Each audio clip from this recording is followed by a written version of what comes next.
Thank you for joining us today. My name is Sridhar Ande and I work for Microsoft Azure Sentinel Customer Experience Engineering team. Today, we talk about getting started with Azure Sentinel Notebooks as part of Azure Sentinel Notebooks Ninja series. One of the really powerful feature of Azure Sentinel is its integration with notebooks, which allow you to conduct advanced threat hunting and instant response activities proactively right here in the browser under Azure Sentinel portal. In this video tutorial, I will step through the basics needed to get started with Azure Sentinel notebooks and help get you up to speed with what notebooks are and how they work. To use the notebooks, one of the prerequisites is you must have appropriate access depending on your user role. For example, these are Azure Sentinel specific roles. Once you have necessary permissions, you can navigate to notebooks under threat management here. Here you can see a list of available notebooks, and on the right hand side you can see the metadata associated with each individual notebook. For example, title, description, created by, and when it got updated, and the data type that gets utilized during the execution of this notebook, and a couple of screenshots. Many of our pre-built notebooks rely on a Python library called Mystic Py built by Microsoft, which provides threat hunting and investigation functionality. Some of the notebooks like Credential Scan on Azure Blob Storage, Credential Scan on Azure Data Explorer may not use Mystic Py. To start our journey on notebooks, the first step is to create Azure ML Workspace. It can take maximum 2 to 5 minutes to create Azure ML Workspace in the cloud. Due to the time constraints, I am not creating Azure ML Workspace in this video tutorial. I already have a Azure ML workspace. I would like to use this Azure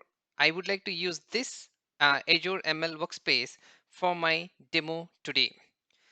Once you have your workspace available, you can browse through these notebooks to find the one that's useful and clone them to your workspace.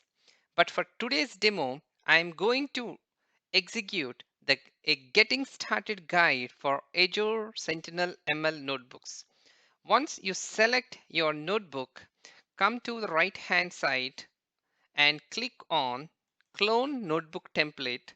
Here you can keep the same title, or you can update the title and click on OK. It will take 2 to 3 seconds to clone the notebook under your My Notebooks tab. Once your cloning is success, go to My Notebooks tab, and if you don't see your notebook, just click on refresh and you will see your notebook. Our notebook is ready to be used. Please click on the notebook. You will be redirected to Azure ML Workspace. If you see the UI here, I have a file explorer on the left hand side where you can collapse or expand the file explorer here. To get a wide view of the notebook, I would like to collapse the file explorer. Before anything else, we need a ML computer so the notebooks can execute their code through a kernel.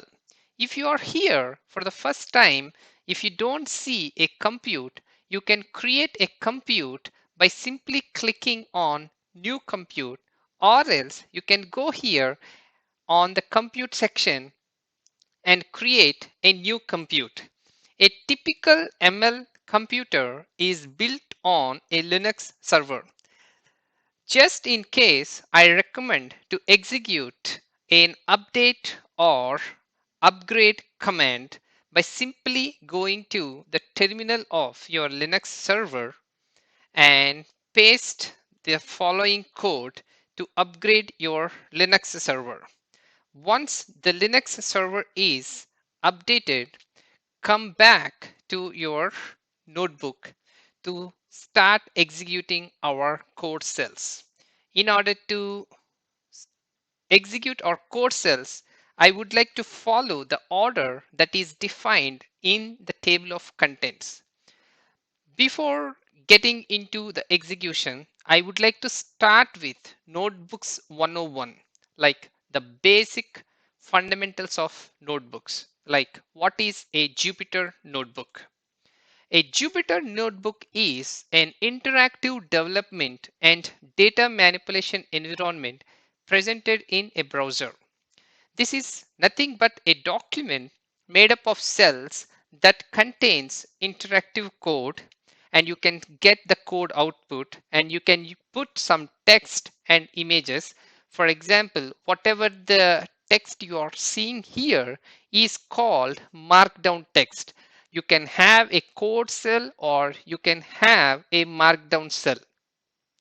The name Jupyter comes from the core supported programming languages that supports Julia, Python, and R. Now, I would like to take you to running code section to execute our first code cell. Before executing our code cell, I would like to give you some dev tips. Those are: the first dev tip is read and run the code cells in order. Skipping cells or running them out of order may cause errors later in the notebook. What I mean with this statement is I would like to show you live. For example, here I have two cells. If I execute the second cell without executing the first cell, I may get error. For example, I will try that one. See here. See, name y is not defined because the y value is getting assigned from the first cell. So we need to follow the order and we need to execute the cells in a order. And to run each cell, we need to click the play button to the left of each cell. Depending on the function being performed, the code in the cell may run very quickly or it may take few seconds to complete. When running, the play button changes to a loading spinner and the status of execution displayed at the bottom of the cell with the elapsed time. See here, run cell, spinner, and the elapsed time and the output. If your cell takes longer than 40 seconds or a minute, you need to restart the kernel by simply clicking here, restart kernel. Now I executed my first cell.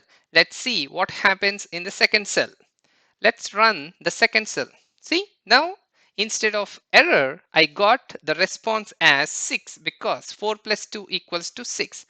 These are the basic Python snippets which we ran on the notebook. Now let's go to the next section, setting up the notebook environment. Many of our pre-built notebooks rely on a Python library called MysticPy. This cell is specific to the MysticPy initializations, which defines the minimum versions for Python and MysticPy. Let me run this cell. The first line ensures that the latest version of MysticPy is installed. This is my MysticPy version 1.4.1.4.3 and it's executed successfully.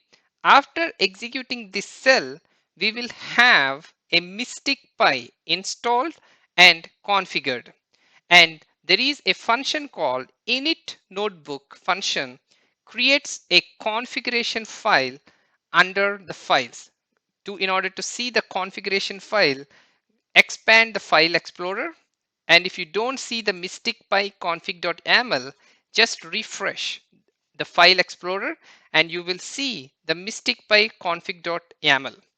This file is populated with Azure Sentinel workspace data taken from config.json. Here you can see two configuration files. One is config.json and another one is mysticpy config.yaml. You might ask me what is the difference between these two files. When you launch Notebook from Azure Sentinel, it copies a basic configuration file to your workspace folder. This file contains details about your Azure Sentinel workspace, but it does not have any additional configuration settings for other external services we need.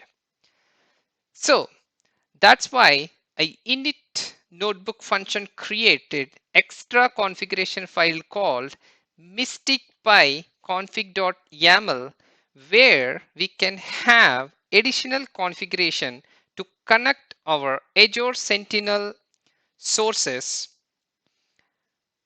Azure, where we connect our Azure Sentinel external services. So go back to our notebook and now we have a mystic pyconfig.yaml. Now our next thing is we will configure our Azure Sentinel settings. Now I would like to execute this cell to display the settings editor of mysticpyconfig.yaml. To get a wider view, I would like to collapse the file explorer and execute the cell so that we can see the settings editor of our mystic config YAML. See here, these are my mysticpy configuration.yaml that are displaying here. It allows you to store configurations for multiple Azure Sentinel workspaces and we can switch between them. The default entry allows you to authenticate to your home workspace by default without having to name it explicitly. You can add additional configurations by just clicking add here and you can make them default.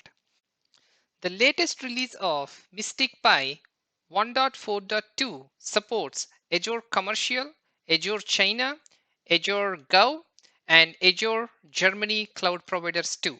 So once you have all these settings, you can click on Save Settings.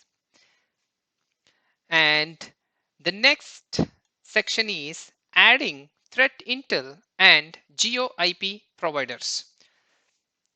Now, I would like to add a popular threat intelligence source to my notebook in order to get the virus total threat intel lookups. We need a virus total account and API key.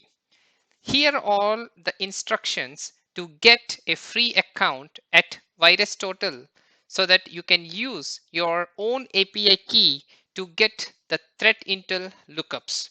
So I would like to get the settings from mysticpyconfig.yaml. So here, for example, I will delete the stuff here. Okay. So I go to the threat intel providers, click on virus total, click on add here, and it will ask you to add the key here. So I will add my own key here. 1 minute. Let me copy my key here,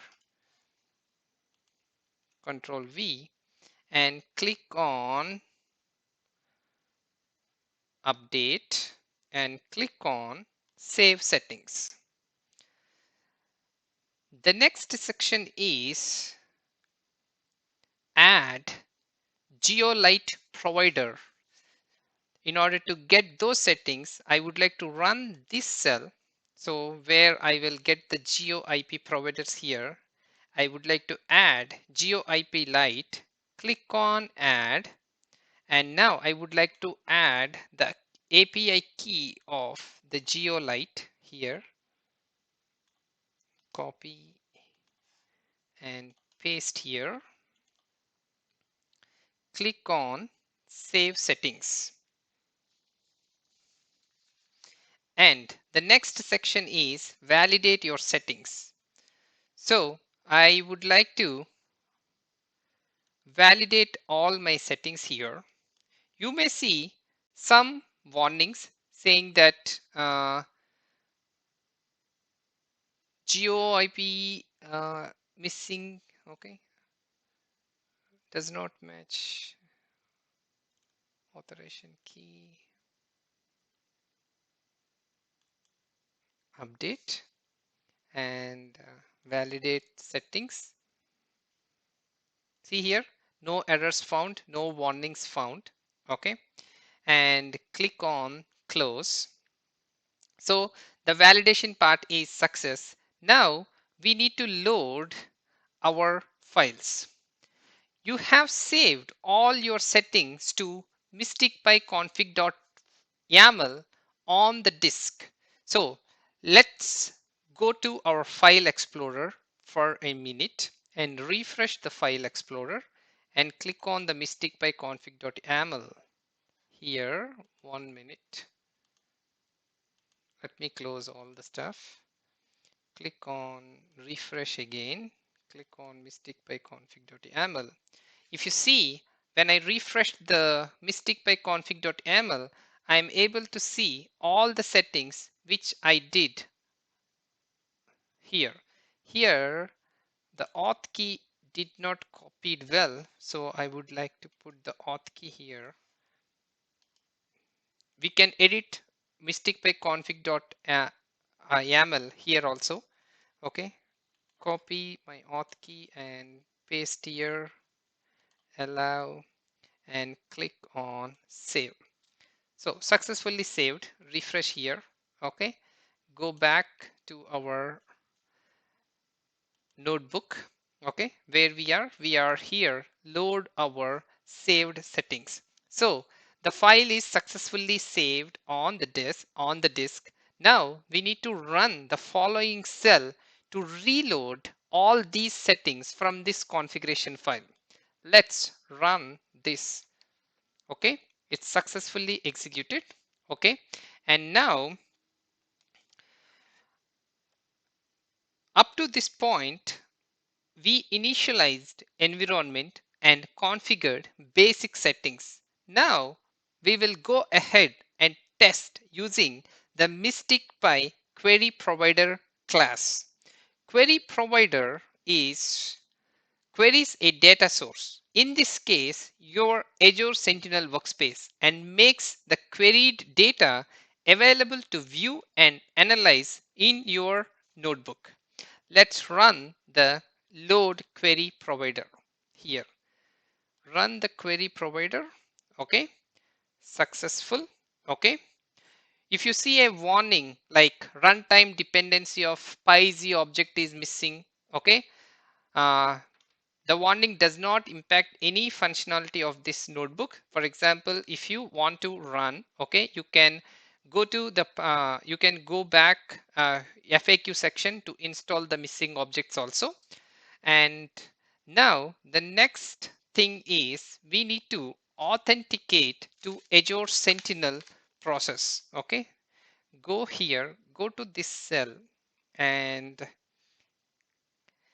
click on this cell. Okay, and you will be presented a key. Click on the authorization key, copy the authorization key here and put it here and click on next, and it will ask you which user account. So click on continue. You have successfully authenticated and you may close the account now. So now I am connected to my Azure Sentinel. Now the next step is I would like to test my Azure Sentinel configuration here.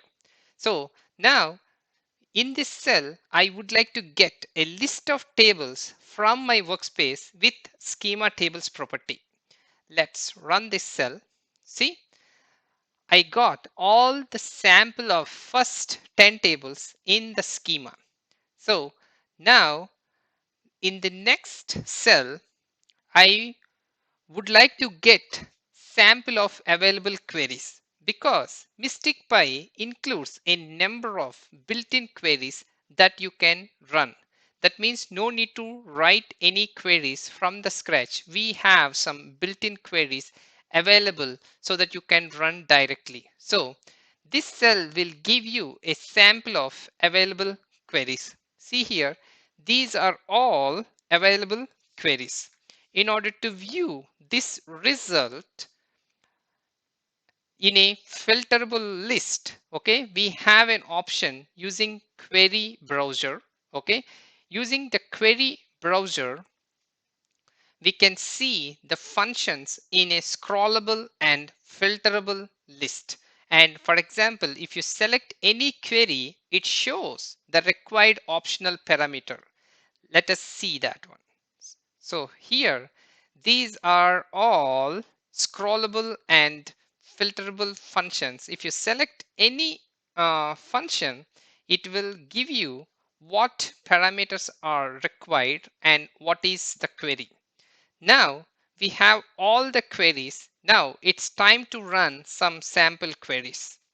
So this is one of my sample query, but in general, working with datetime strings are painful, but the Mystic Pi makes our life easy by using nbwidgets.queryTime.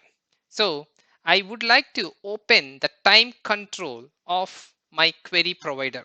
This is my time control. You can update your date time strings simply dragging like this. Okay, for now I would like to give only the last one day 9/17 or 9/16. See here, when I move here, it is changing the date time strings here. Okay, it's a 9/16. For example, if I move here, it's changed to 9/15. Okay, so this is my date time strings from and to date. Now I would like to run a query using the time range I defined above. So let's click on run cell. It's executing. Okay, see here, I got so many results here, and you can see all the results here, 5 rows into 69 columns. And now the next section is customizable queries. Most built-in queries support the add query items parameter. You can use this append additional filters or other operations to the built-in queries. Azure Sentinel uses KQL. KQL stands for Custo Query Language. For example, this query returns too many or too few results if you change the value 28 in the query below. Let's try, or let's run this cell. Click the cell. So here it is getting so many values up to 69.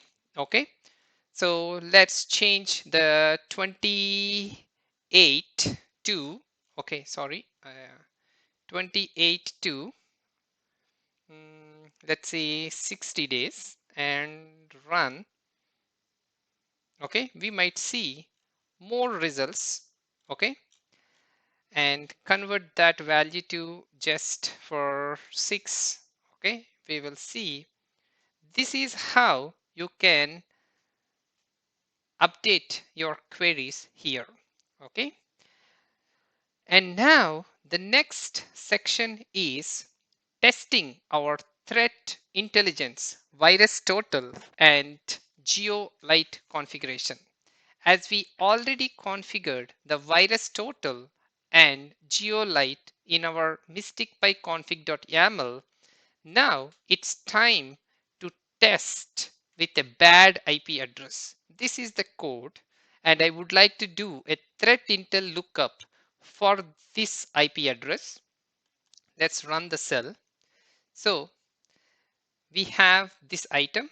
It's a bad IP address. Okay, IP and severity is very high. This is how you can get the threat intel from the virus total within your notebook. Now our next test is GeoIP lookup. So again, I would like to use the same IP address for the GeoIP lookup. Execute the cell and see here it has additional data. It is having the geolocation of this IP address is coming from Germany. So in this notebook, we have gone through the basics of installing Mystic Pi and setting up configuration. And also we ran the queries using the query providers. And we also did threat intelligence lookup using virus total and the geolocation lookups using the MaxMind GeoLite 2. I would like to encourage you to run through the next notebook, a tour of CyberSec notebook features on your own. Every notebook comes with FAQs here. For example, go to your FAQs and it has a couple of frequently asked questions and the answers. You can try to solve any issues on your own by following these FAQs. Once again, thank you for joining. I hope you found this video tutorial useful.